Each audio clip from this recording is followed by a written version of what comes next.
እኛ ሰዎች ህይወትን ለማሸነፍ በተለያዩ እድሜ ሁኔታ እና መንገድ ከኑሮና ከዓለም ጋር ትግል እንጀምራለን።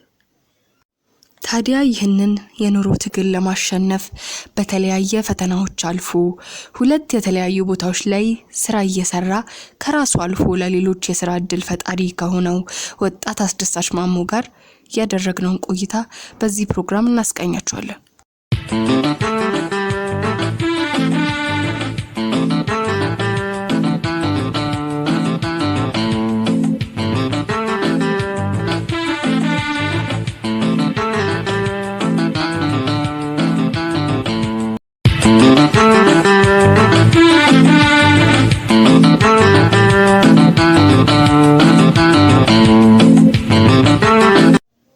ወጣት ስራ ፈጣሪ የመጀመሪያ ዲግሪውን ያገኘው በጅማ ዩኒቨርሲቲ ኤሌክትሪካል ኢንጂነሪንግ ነበር።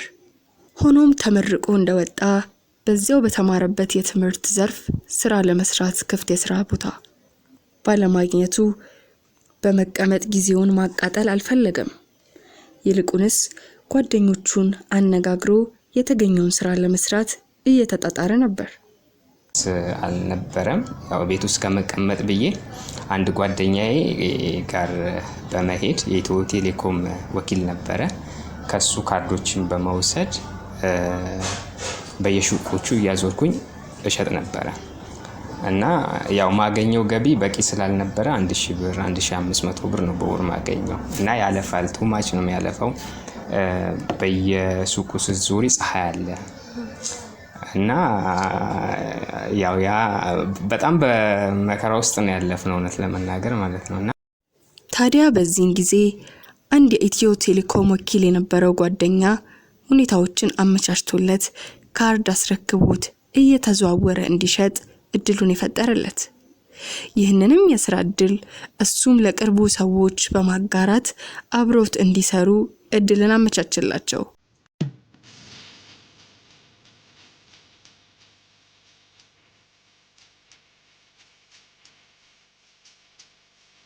ይህ ስራ ነበር ታታሪና ትጉ ከሆነችው እጮኛው ጋር እንዲገናኙ በር የሆነው።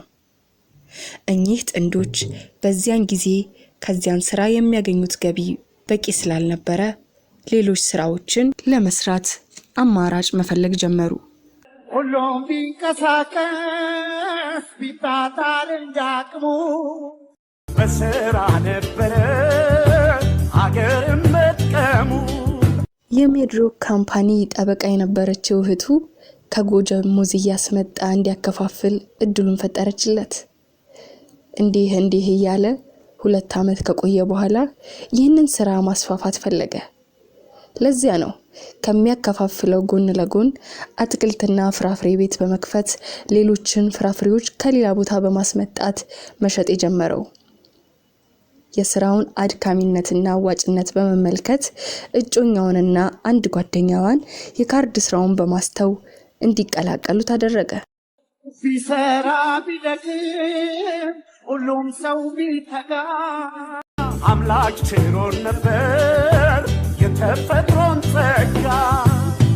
ይህ ወጣት ምንም ስራው አዋጪ ቢሆን የህይወትን ትግል በዚያ አላቆመም።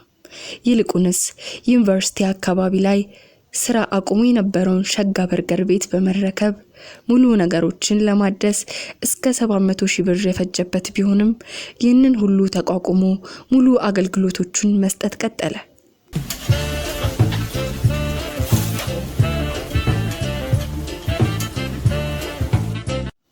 ስራውም በተማሪዎችና በአካባቢው ነዋሪዎች ተወዳጅ ሆኖ ስለነበረ ገበያው የደራ ነበር።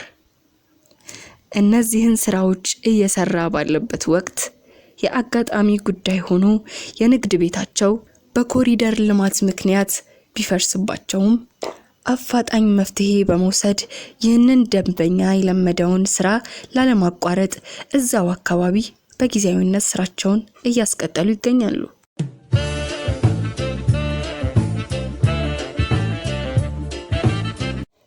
ፈጣን ምግቦችን ጨምሮ የተለያዩ ሀገራዊ ምግቦችን ለደንበኞቻቸው በጥራት በማቅረብ በብዙ ሰዎች ዘንድ ተወዳጅና ተመራጭ ናቸው። ቀን ቀን በትምህርትና በጥናት የሚያሳልፉ ተማሪዎች አመሻሽ ላይ ተወዳጅ አገልግሎታቸውን ለማግኘት ብዙ ሆነው በመምጣት ቤቱን ያደምቁታል። አንዳንዱም ለብቻው በመምጣት ከቤቱ ድምቀት ይቋደሳል።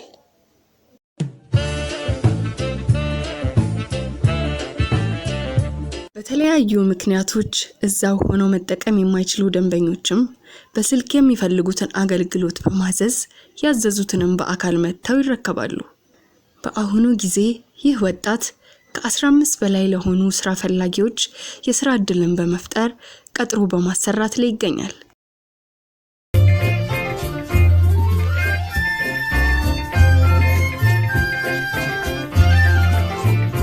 በዚህ ወጣት የተጀመረው በቀን 200 ብር ተጥሎ 20,000 ብር ደራሽ የነበረው እቁብ አሁን ላይ በማደግ በቀን 5,000 ብር ተጥሎ 2 ሚሊዮን ደራሽ ሆኖላቸዋል።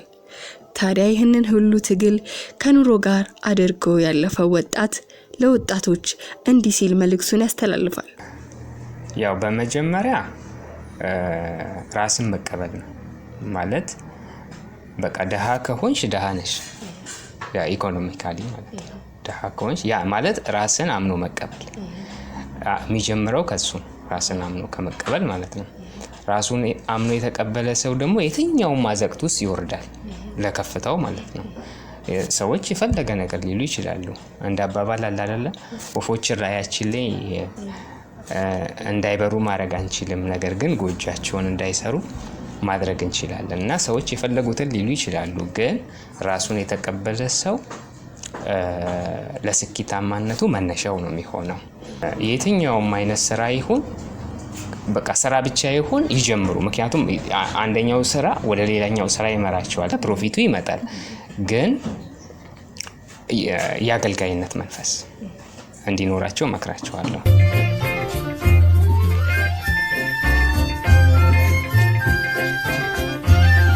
እንግዲህ ከወጣት አስደሳች ማሞ ታሪክ እንዳየነው የሰው ልጅ ኑሮን ለማሸነፍ ቆርጦና ወስኖ ከተነሳ የማይፈነቅለው ድንጋይ የማይገባበት ጉድጓድ የለም። የሀገራችን ወጣቶችም ገንዘብና ጊዜያቸውን የማይጠቅሙ ነገሮች ላይ ከማዋል ራስን በማሳመን ስራ ፈጣሪ በመሆን ከራስ አልፎ ለሌሎች መትረፍ የሚችሉበትን ተግባሮች ላይ በማዋል ራሳቸውን ለለውጥ ጎዳና ያዘጋጁ መልእክታችን ነው።